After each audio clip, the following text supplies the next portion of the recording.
Is skiing and snowboarding too expensive?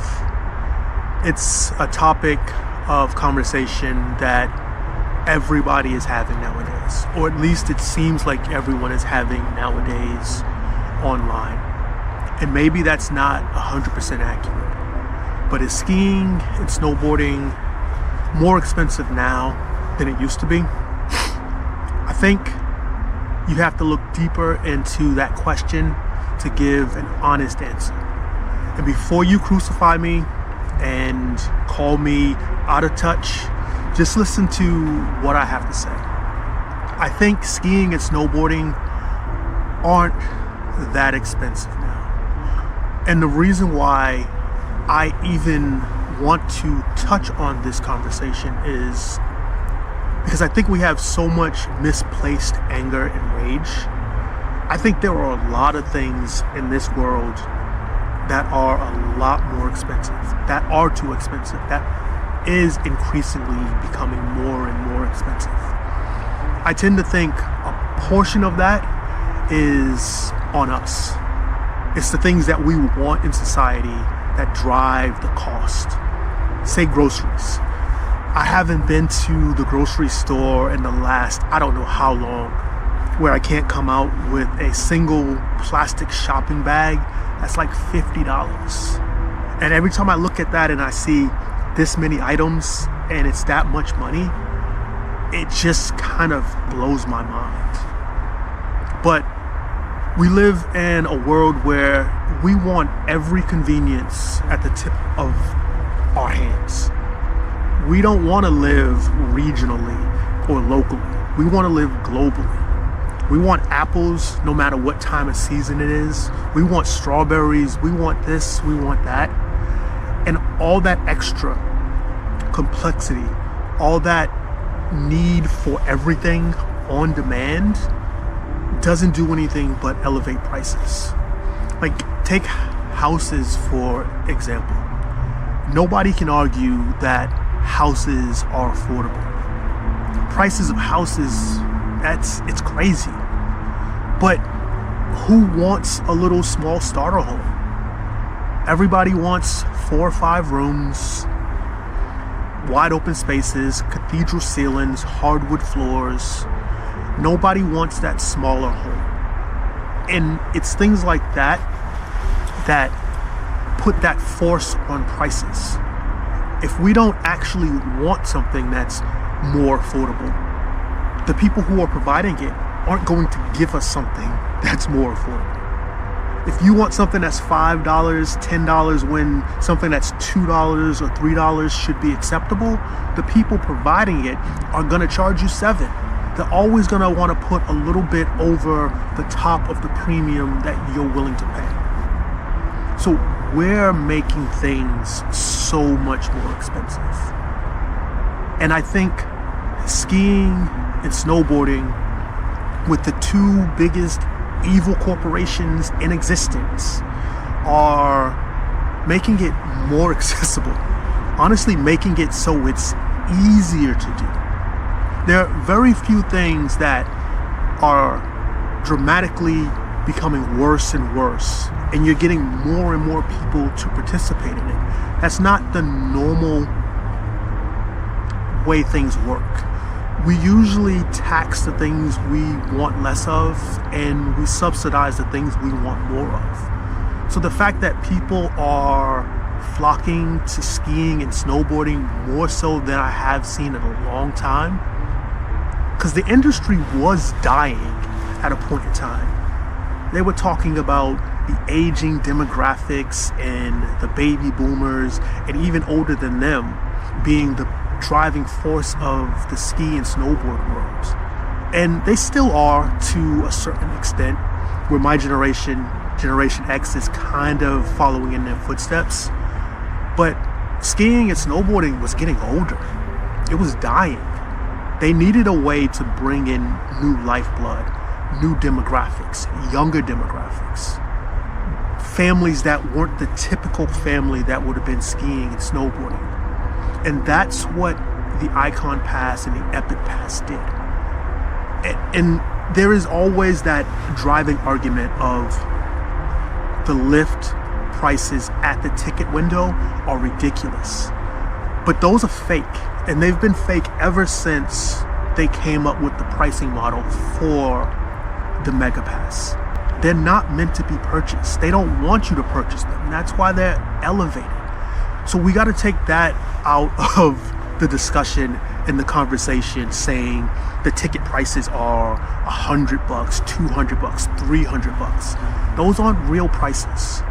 The prices are based upon the Mega Pass and how many days you can put in on your skis or your snowboard to make that Mega Pass actually worth it. And not everybody is going to get the 10 plus days that they need to actually make that pass work. Some people aren't.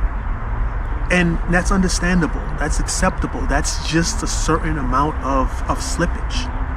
But if you buy that pass and you are a skier, you are a snowboarder, somebody who loves it, it gives you that incentive to actually do more trips. That driving force to beat the mega corporation and take them for everything you can and get more days on the mountain. That's the way you have to look at that pass. And if you look at it like that, I can't think of a more beneficial thing that an evil corporation did to something that they're trying to extract every single cent and dollar out of their customers. And it's just naive for me to believe that they want you to not have an enjoyable experience. Now, sometimes that can't be helped. Like places like Park City, they're a complete victim to their convenience, to their proximity, to fly into Salt Lake City, rent a car, and be on the mountain in an hour and a half, and that's stopping for a coffee. That's just ease of use. That's going to put more people on the snow, and you just have to deal with it. Like, I'd rather have lift lines and a little bit of congestion and still have the sport growing and thriving, more so than having it all to myself but never knowing if the lift's gonna stop running. That's the thing that could have happened, and the likelihood that that's gonna happen now is not really something I have to worry about. And it's those type of things that need to be discussed. That's why I'm saying that misplaced anger and rage doesn't get the end result. There are many things that you can complain about are too expensive, but I don't think skiing with a Mega Pass is really one of them. And I may be off. I may be out of touch. It's, I figure, a little difficult for me to be out of touch because I grew up poor and I'm not rich yet. So if I'm out of touch, I have no idea. I'm still feeling the effects of everything that I buy. But I also see the ease that comes from what they have done. And it's not all good. It's never gonna be all good. But it's definitely not all bad either. So if you choose to see the bad side of it, you're gonna see the bad side of it. If you choose to see the good side of it, then you're gonna see the good side of it. And that leads me to the main reason that I'm having this video basically on the side of the road. Even though it looks pretty nice, but it's the side of the road. I was watching a video and looking through the comments. The video's title was basically paraphrasing, "Skiing is expensive and here's why." And then I looked down, I saw a comment from this one person, again paraphrased. It said, "I am a 48-year-old, used to be pro or semi-pro skier that had been skiing since they are 5.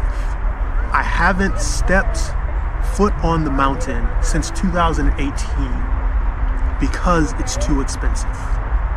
And then I scrolled down for the responses to that video, and somebody also said, I haven't skied or snowboarded since COVID because with the Ikon and the Epic Pass, skiing has gotten too snooty and too unaffordable. And what I have to say to that is... Hey, sorry to interrupt your video. You're not interrupting, that's what pause is for in edits. It's a great spot. It is. Really happy. Hello.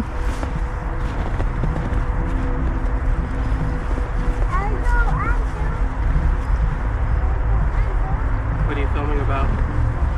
Snowboarding and skiing. How's it going? Too bad in you. Yeah, you know, a little bit of this, a little bit of that.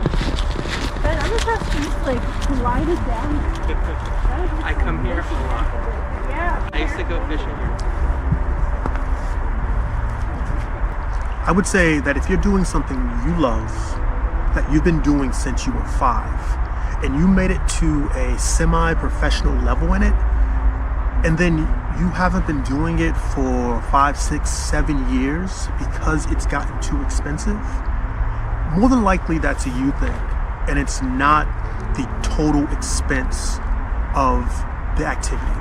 And again, I don't know this person's situation, but I'm just gonna say, us in America, we are very wasteful. We have way too many resources, and it's a priority thing. If it's something you've been doing since you were 5, you have to either make it a priority or not.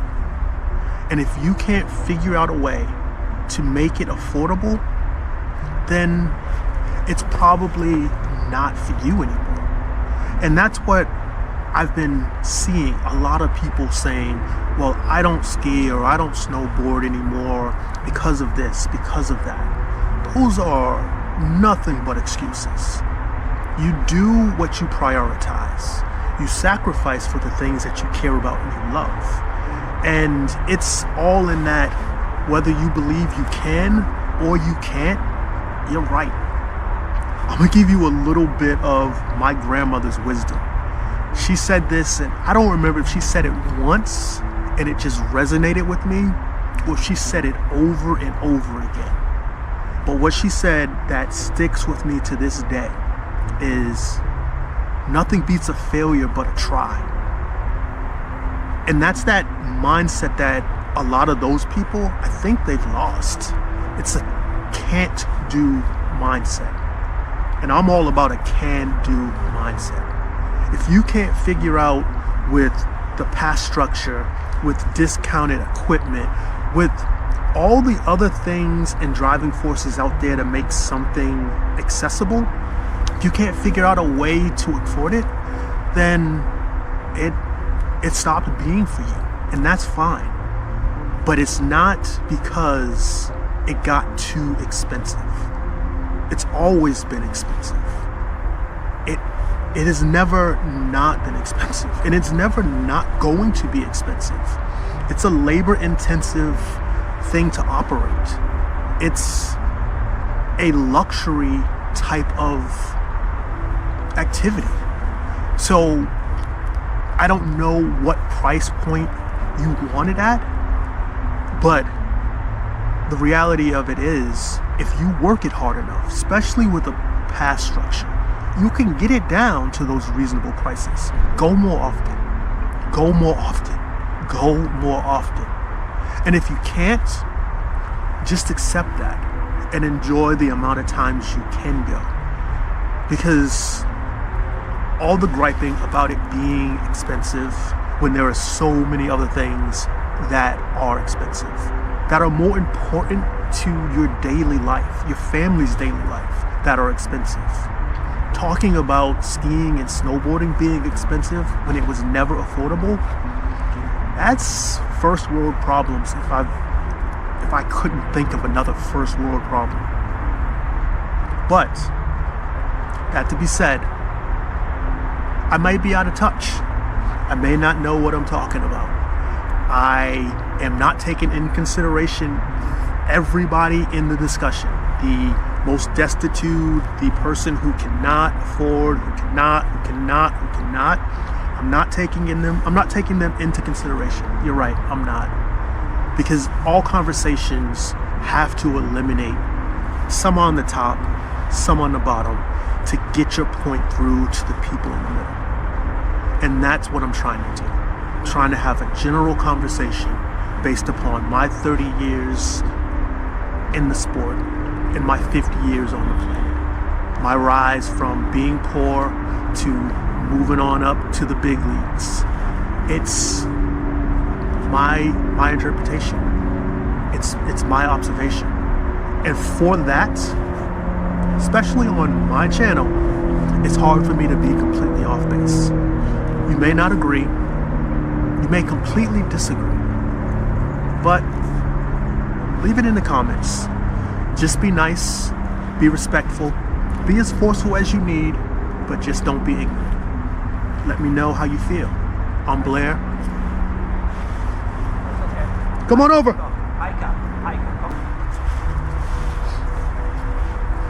I'm Blair, and this is the Dirtbag Association, where our wax is old, our knees are older, but our stoke doesn't melt. See you on the mountain. I don't ask for too much.